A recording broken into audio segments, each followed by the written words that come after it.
Welcome,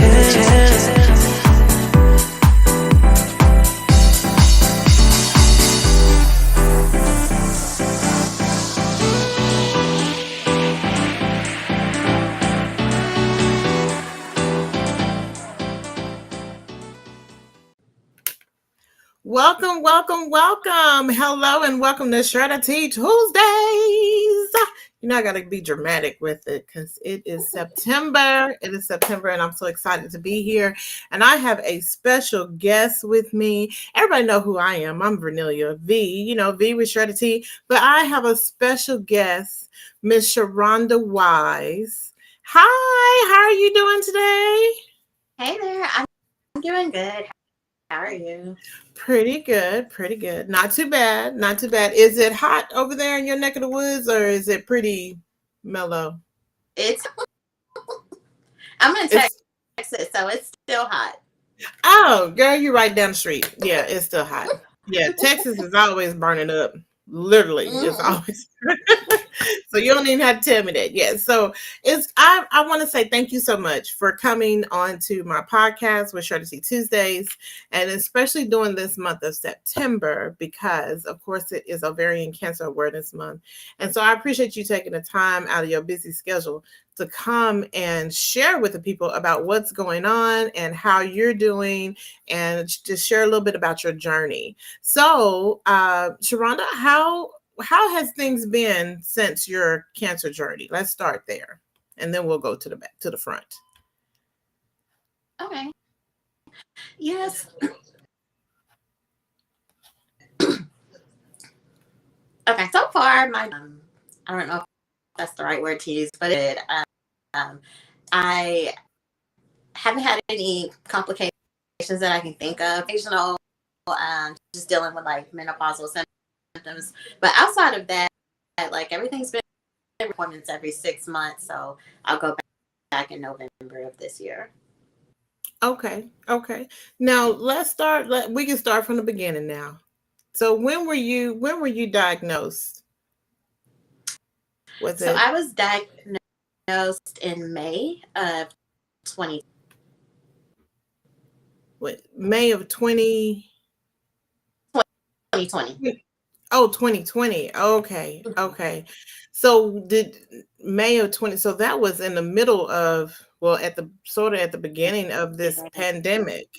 Oh my gosh. Mm-hmm. I know that was stressful. So what stage were you diagnosed? When I was diagnosed, I was stage 2. Stage 2. Okay. So did you know anything? It's the very beginning of the pandemic. Oh, yes, definitely. I know that's scary because there were a lot of things going on at that time where you couldn't do this and you couldn't have that, and a lot of restrictions were being set. So, did you have any symptoms with ovarian cancer, or were you kind of symptom free? Did you have any? I had symptoms that I didn't think. Honestly, it never even crossed my mind. So I started, I guess around February or March, I started having like these increased like back pain. So I would eat and I would automate. And then I started having swelling in my belly and just like super time. And I made an appointment with my PC thinking, oh, maybe it's just my blood pressure. Maybe that's what's causing the swelling. I need a new diuretic. My doctor was thinking, oh, it's probably just your gallbladder. No, that was not the case. She ordered an ultrasound, and that's no mass. Okay. So when she ordered the ultrasound, and that's when they discovered the mass. So you weren't even thinking cancer at all. I know that's most people were not even thinking that either when they were diagnosed with ovarian cancer. So have you ever heard of ovarian cancer before? Outside, I didn't know anyone that's ever had ovarian cancer. We were completely blindsided. Like it wasn't even on the radar at all. Okay. Okay, definitely. So right now you're doing fairly well. Yes. What is something that is a positive takeaway from your cancer journey? I would say during that entire time. Also, just life and living my life to the fullest, and without any apologies. Okay. Okay. I like that without any apologies, right? Not to feel like I don't know, I don't want to say regrets, but there's a lot of mixed emotions when you're diagnosed with cancer. I don't know about Absolutely. you, but I know that it can feel like what's the word I'm looking for? I'm thinking of a snowball. That's the only thing I keep picturing in my head. Like there's so many emotions compact in this big snowball and it keeps getting bigger and bigger and bigger. So what do you feel like was an emotion that you had to deal with throughout your journey, especially probably at the beginning and then going through treatments and things? What was one of your emotions? My biggest emotion was just fear. Um, Fear of the unknown and worrying that, you know, how it would impact my life. I had to my first year of marriage, so it was just like, how is this going to impact our relationship, job because of this? It was just the fear of the unknown. Mm-hmm. Definitely. And you said you were just recently married? I had got married. We got married May of 2019. Oh my So gosh, you a literally newlywed. like 2 weeks before our 1 year anniversary is when they found the mask. Oh my goodness. Okay. Okay. Yeah, that's a big struggle. I mean, you're in the midst of bliss, honeymoon, just got married, want to have a wonderful time with your spouse and all of this, and then hello, it's like, okay, what is this? Yeah. I know that could be a lot. So did you do your treatments in Texas? I did. So my was here in the area. The I did all of my chemotherapy here. Had my here, but all of my treatment planning and my primary now are Okay. Okay. So when you went to do your original treatment, everything was in one spot.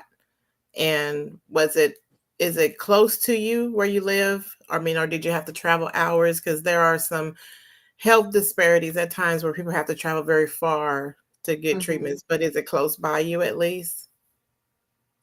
No. When I was diagnosed and I had my original me, I had that here in the DFW area. Okay. But whenever we were waiting on the pathology. Once it came back, the physician that did the surgery to go to MD Anderson for a second opinion. And so it was like my entire case got 4 hours away. So we went down there for a week, saw their providers, um, and then I went back for to go over like the plan and what everything was going to be, but local. Okay. Okay. Yeah. Yeah. So you did have to do some traveling. And that can take a toll as well when you're having to travel long distance. And 4 hours is a long time when you're going through treatments and things and then coming back, or even just going to a doctor's appointment and then coming back. That can add up as we'll say with gas. Yes. But then and also so everything to get labs and scans, and it's like that anxiety that you have because you have such a long drive to think about it. Yes, definitely make you anxious. So were any resources provided to you throughout your treatment? Any type of resources from MD Anderson or either your primary care doctor? Did they offer you any type of resources to help you throughout the journey? I don't, I don't believe so. Okay. Pretty much any kind of resources that I located, I found on my own. And then I Mhm. have, sending me links and different books that I could read.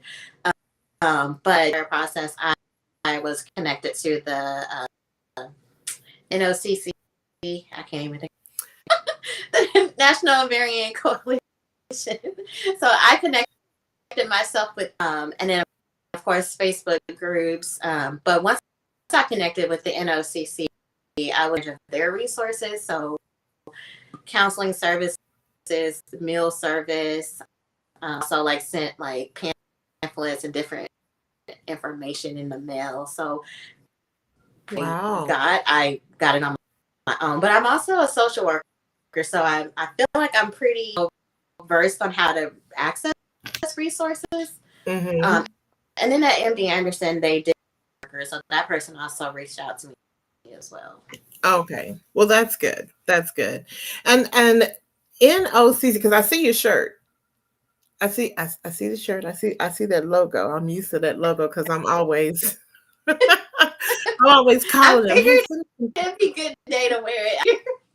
Yes, you picked the perfect day to read that. I appreciate that. So shout out to NOCC, and if you're not familiar with NOCC, that's National Ovarian Cancer Coalition, and they are located in there's a chapter in Dallas.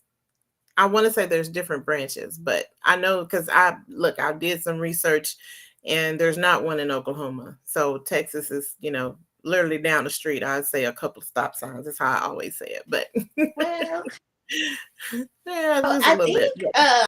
think they've split it up into they have like different, what do you call it, regions. Right. So like right now, I'm one of their moderators. Like the Austin chapter, DFW, and then like all these states in the central under one region.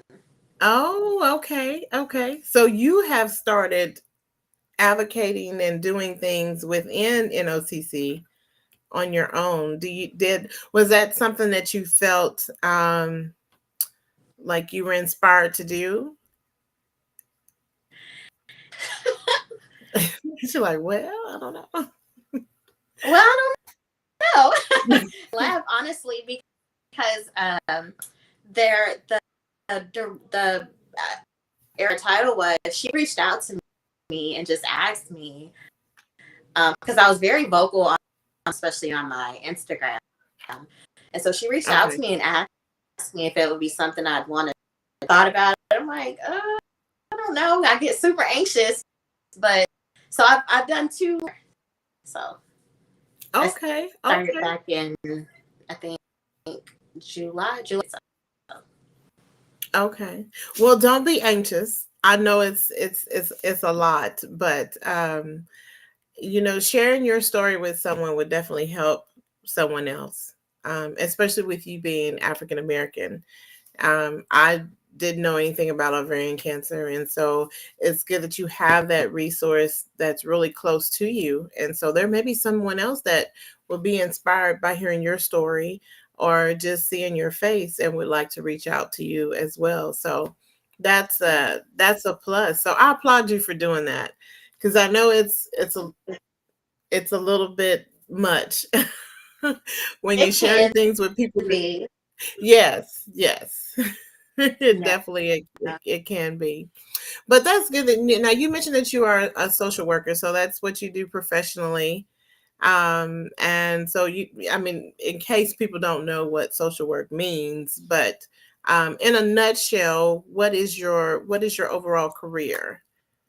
So right now, I am a medical social worker. So Okay. I work in a hospital and I do discharge planning for our patients in the hospital. Okay. Good. So kind of we wear multiple hats, but the gist is discharge patients that are transitioning out of the Okay. hospital. Okay. That's an important part because we've been on that other end before. So Yes. definitely. Well, I applaud you for doing that. So one other question in regards to with you said you were stage 2. What was your treatment like in regards to chemo or radiation? How many rounds did you have to endure? Yeah. First thing that we did was the debulking surgery. Hmm. So the abdominal hysterectomy. We were told that it was borderline and have to do chemotherapy. But once I went for that second opinion, they therapy, and I did that locally. I did a kind of a weird. I had mucinous ovarian cancer, so it's a rare type. The therapy was actually a GI prescribed medication, and so I would go to the clinic. I'd do one medication that was infused there. So I would Hmm. finish. They would hook me up with another pump, and I would come home for 46 hours at home.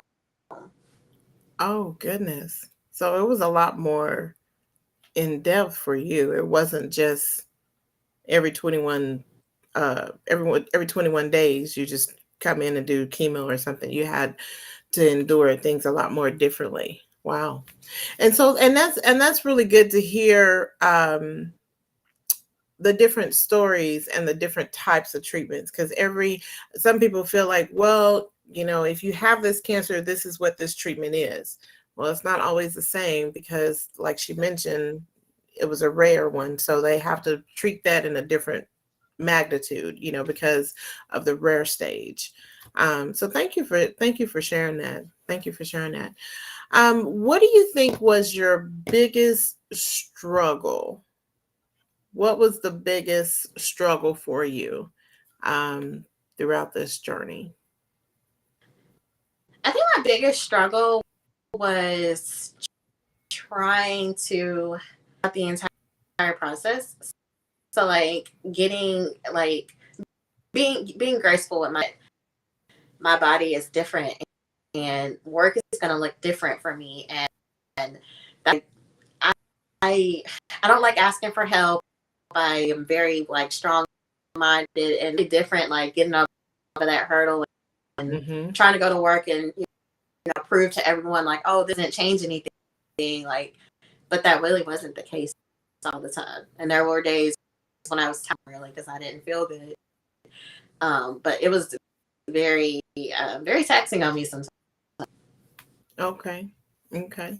Definitely being able to ask for help. That's woo, I, I can relate. You know, we don't want to ask for help, but we got to ask for help. We have to because we need help, and but that can be a lot. But I thank you for sharing that part, and especially when you said that your body is changing. That's a big deal. And then you mentioned earlier about the menopause because you're not 65 or 70. You're a No. young lady, a very young lady, and I now we're pushed into the hot flash phase. Oh my gosh, I can only mean, they imagine. didn't. Yeah. Oh. I think I may have lost this. We'll come back. All right, so Instagram. I just want to let you know on Instagram, you have to follow the rest on YouTube or either on Facebook. Okay, there she goes. Okay. There we go. I have you back.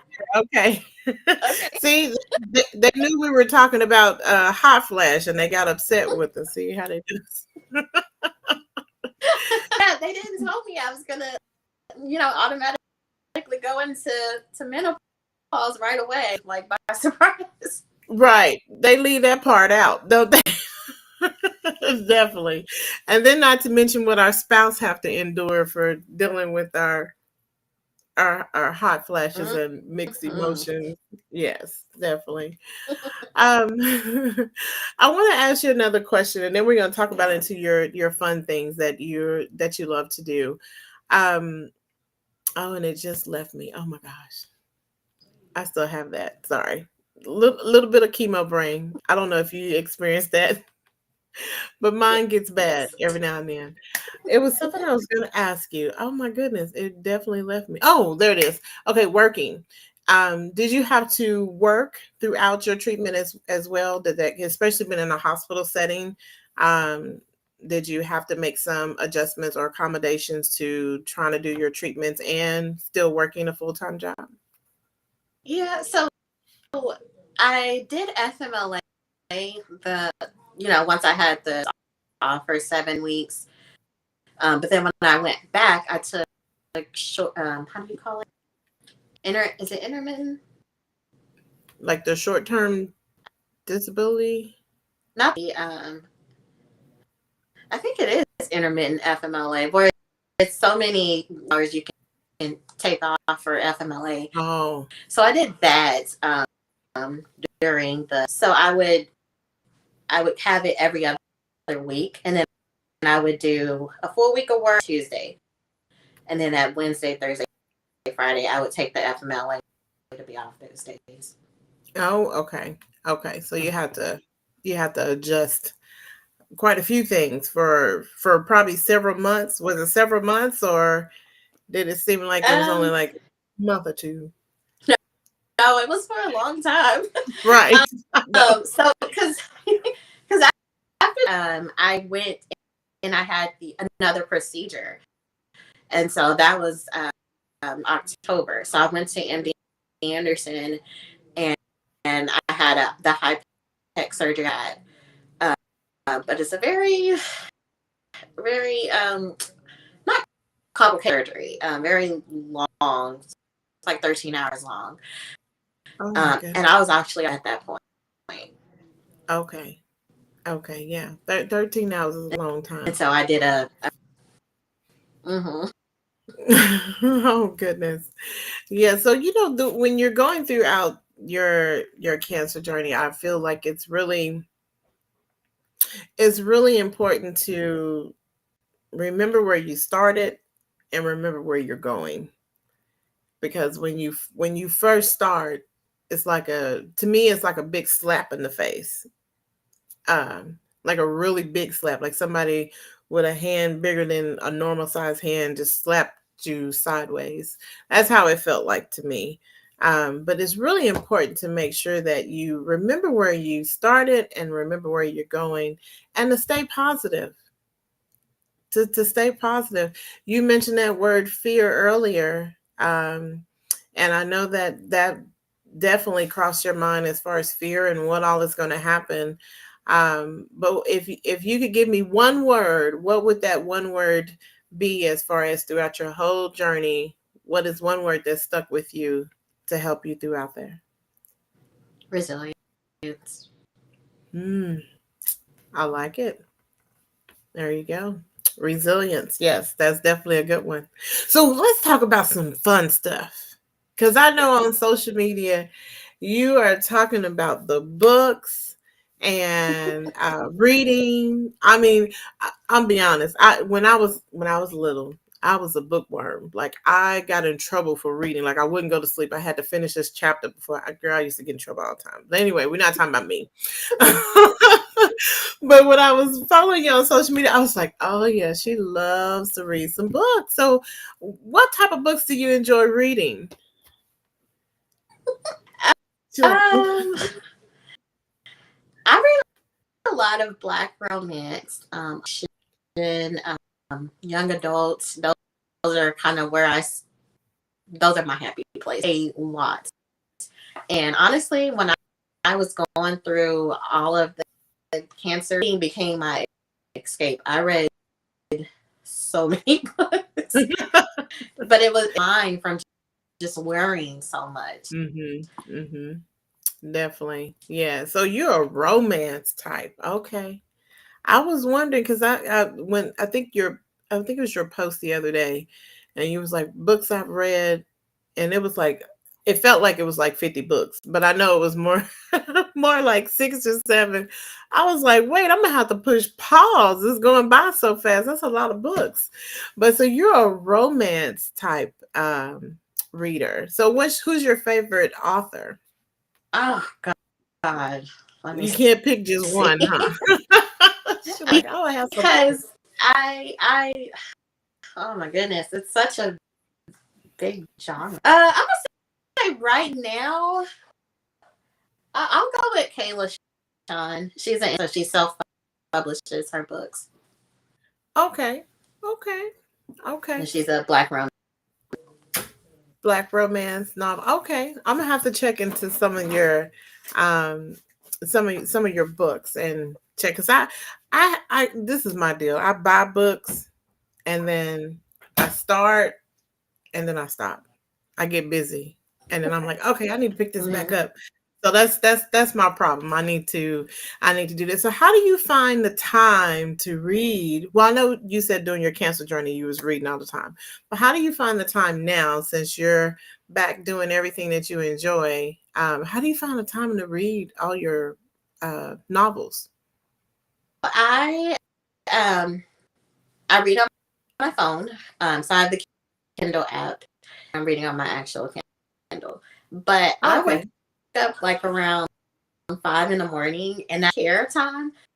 So I have my coffee. I read before work, and then I'm like lunch at work or something, and I'm taking a break. Then I'll pick up a book and read. Of course, when I get home, I'm reading. If I'm not, once I finish everything, my household duties, watch a lot of TV until the weekend when I watch sports.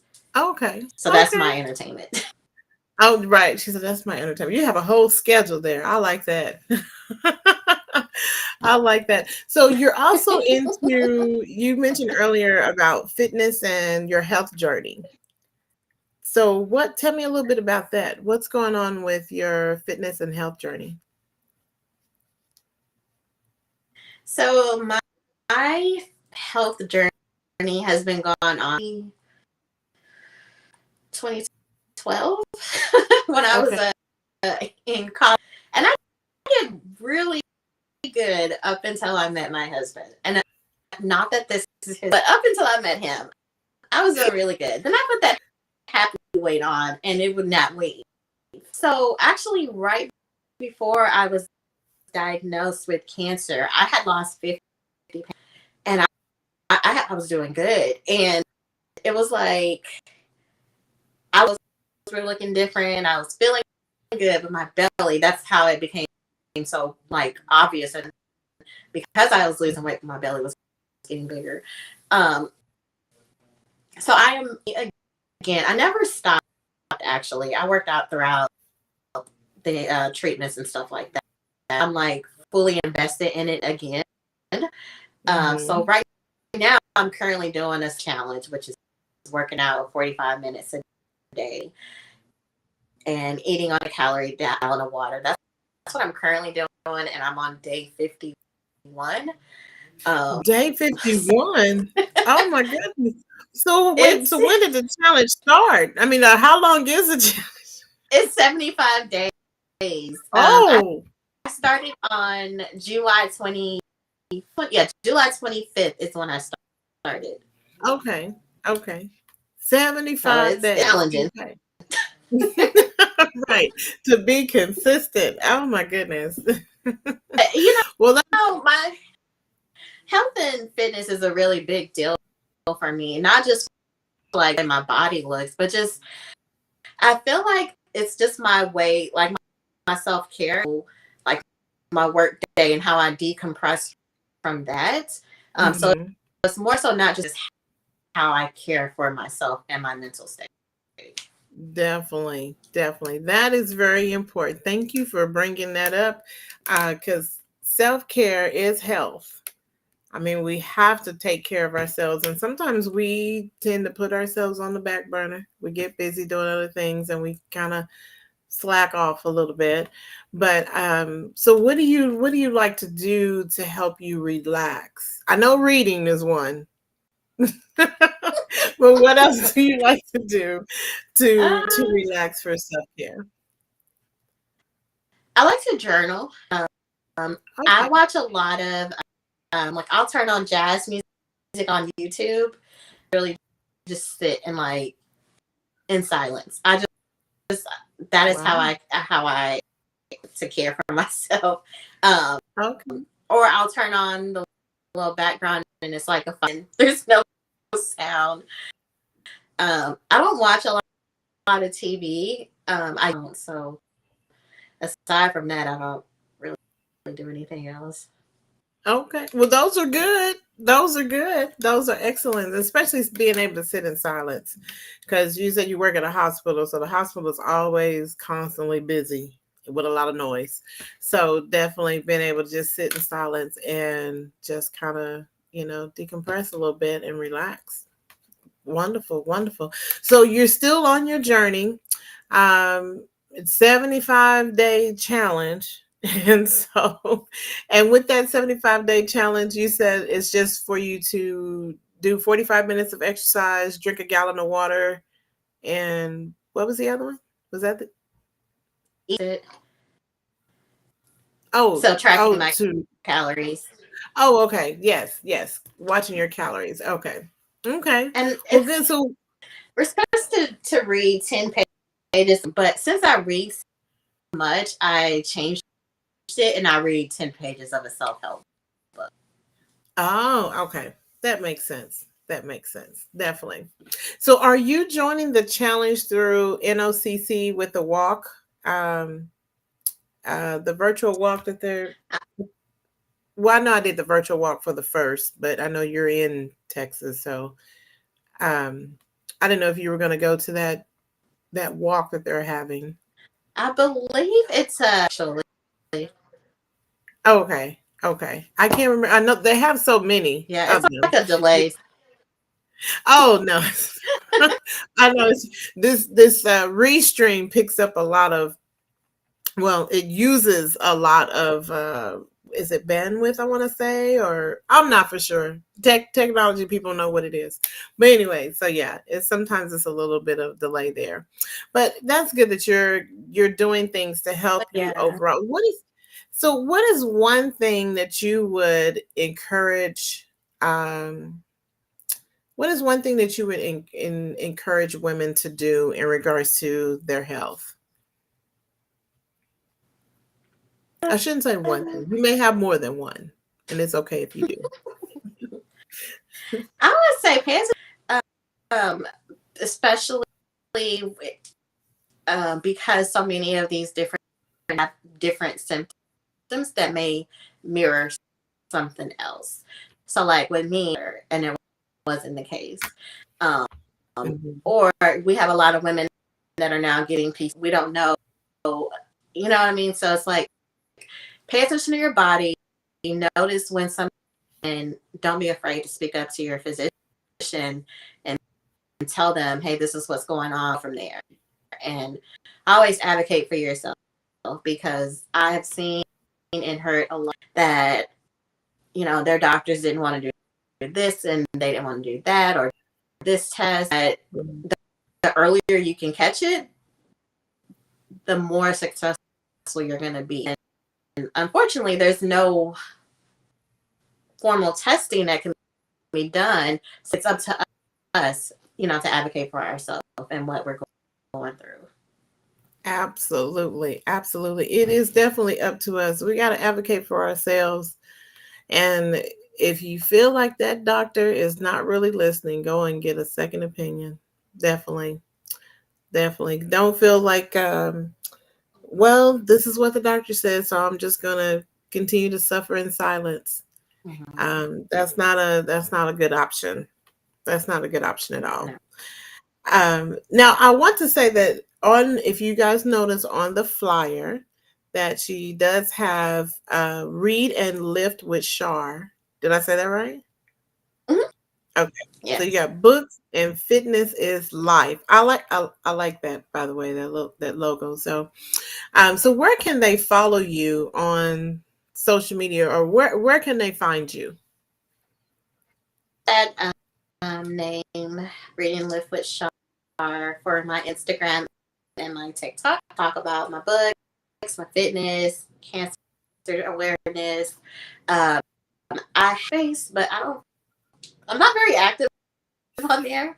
And it's on Medium, the same name, Reading Lift with Shar. So those are the 3 platforms that I'm on. Okay. Okay, definitely. Especially if they want to read and lift with you, they can definitely, and even maybe even join in on your journey, even though you're almost finished with this challenge. You know, they can probably join in and do some fitness with you. Now, do you do classes online? Are you into like Zumba or what kind of? Right now, so my gym membership a few months ago. So all of my workouts I do from home. Okay. Dumbbells and all that good stuff. But right now I am doing like found a workout challenge, a workout channel on YouTube, and it's Growth. That's her name, and she has so many workouts, and they're so fun and fun. Okay. Yeah, the workouts on YouTube are fun. You know, that was my go-to when the pandemic stopped. I mean, what stopped, but started. When it started, it was like, oh, I can't go to the Y. Well, what am I gonna do?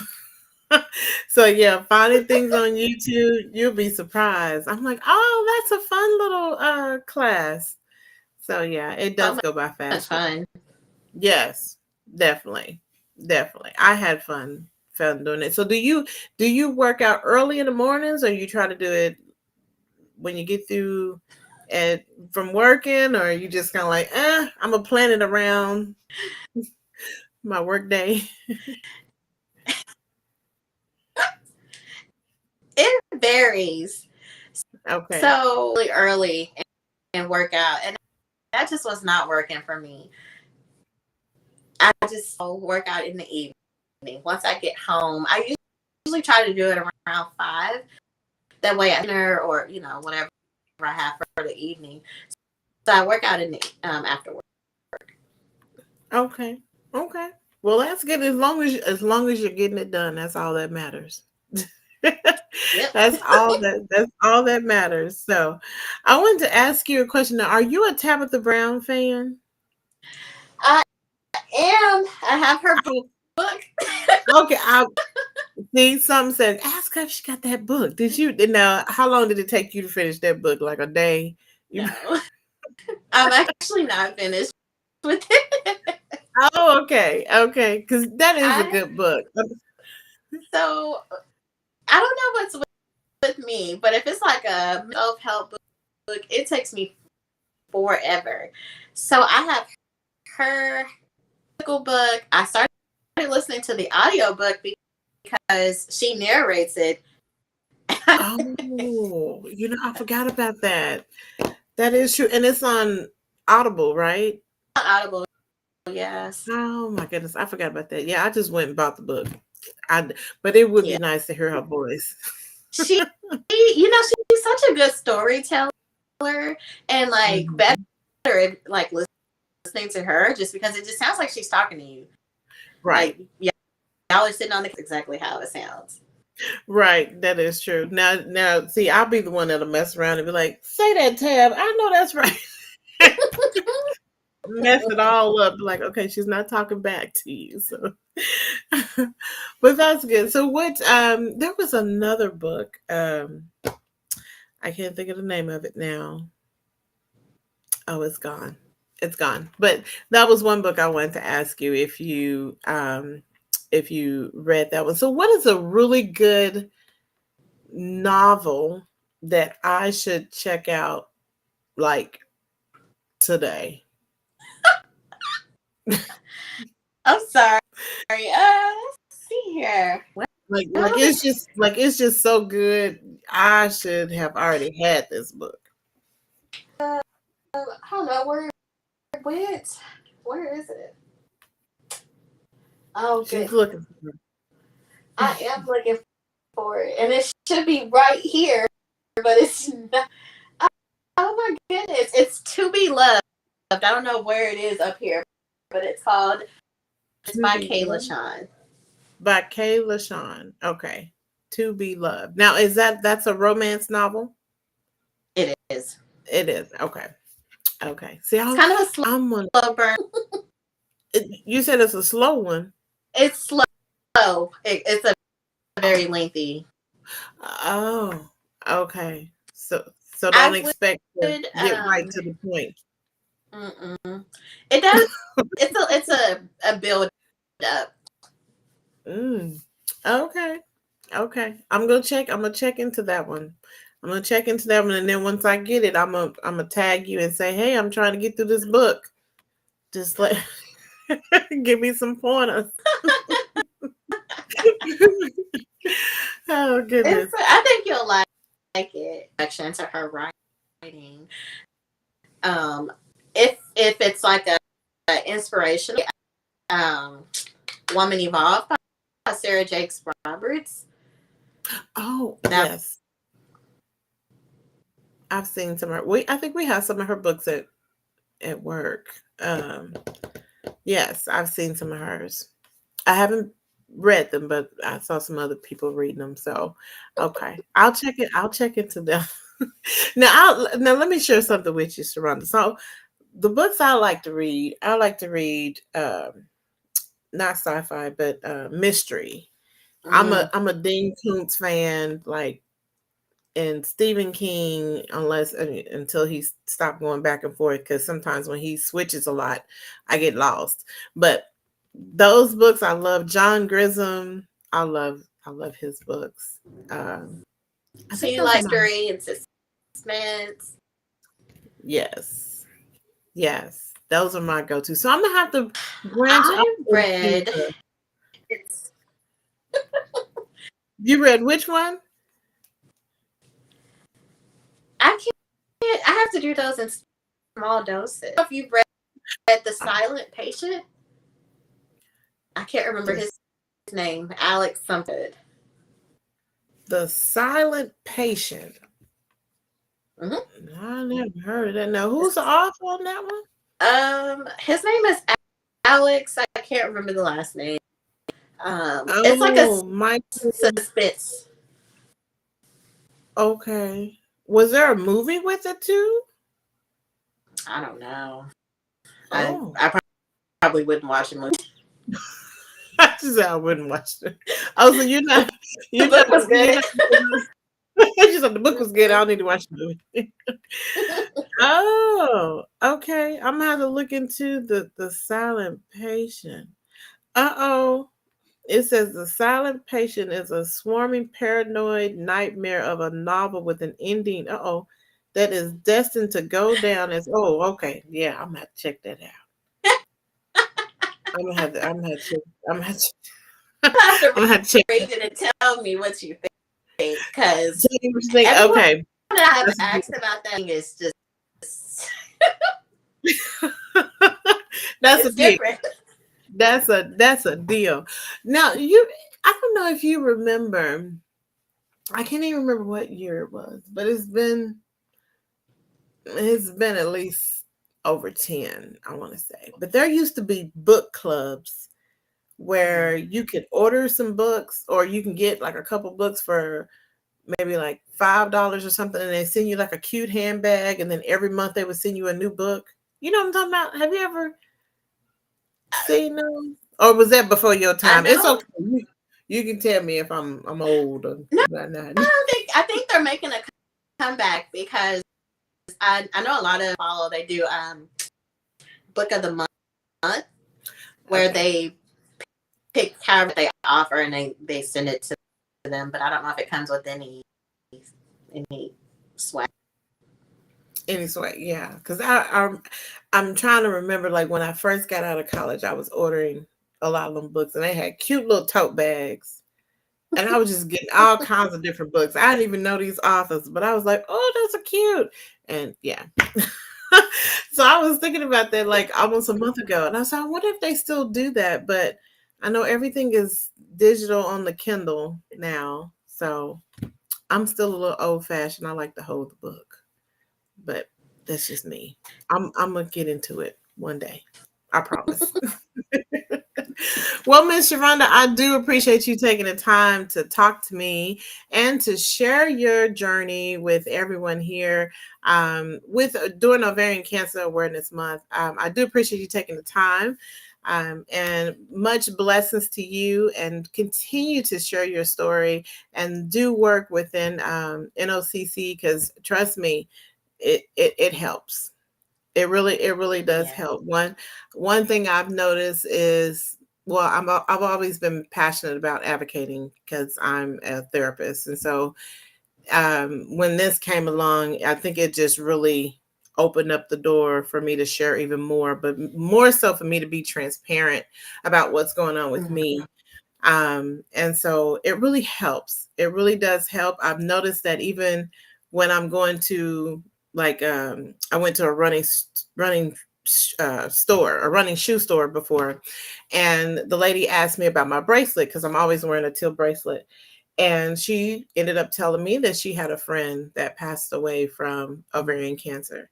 And so, you never know. Your story will inspire someone else to open up, or just to do something a little bit different, and also to take action on their own health and not to just wait. So I applaud. Absolutely. I Yeah. I applaud you. definitely I wear like my pin. I have on my badge. I have like the little lapel and a little cute ribbon. Yes. So it's kind of like all every day. And I have actually had people stop me. I've had a therapist stop me on the am I wearing it for someone else?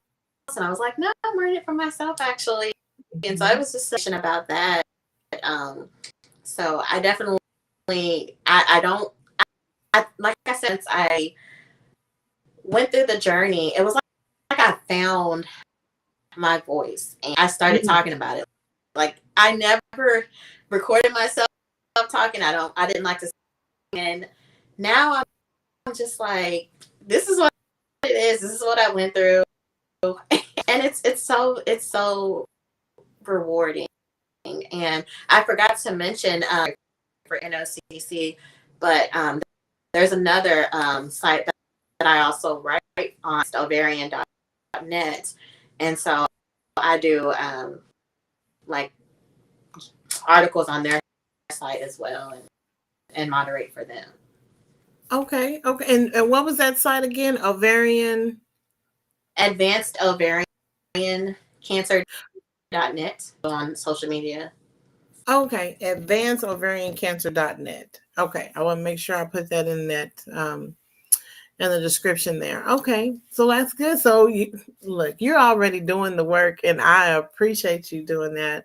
And always keep up with your follow-ups. I know you said you still do your 6 months um, check-ins, and one day I'm gonna get to 6 months. I'm gonna do that, ShaRhonda. I still been going every 3 months. I'm just Oh wow! I know. I know you're like, why? Girl, why are you still going? I just feel No, that wasn't. I've actually heard someone else say that, and I didn't know it was actually for my last checkup. She was like, "We'll see you in 3 months," and I'm like, "No, you'll see me." And I didn't realize that people were going so frequently. Continue to follow me for 7 years. So I don't know what the normal way or being seen. right. Well, I know for my oncologist, she said the first year, no, the first 2 years is supposed to be every 3 months, just to make sure it doesn't, come back. And then they said after you've done that, then they'll go to 6 months, and then they'll go to once a year. And she always asked me, and I said, no, I'm not ready yet. I'll still come every 3 months. And Yeah. and to be truthful, I know it's a fear. I will admit that. I know it's a fear, but I just feel comfortable going. So if in case anything happens, like I'm already ready, you know.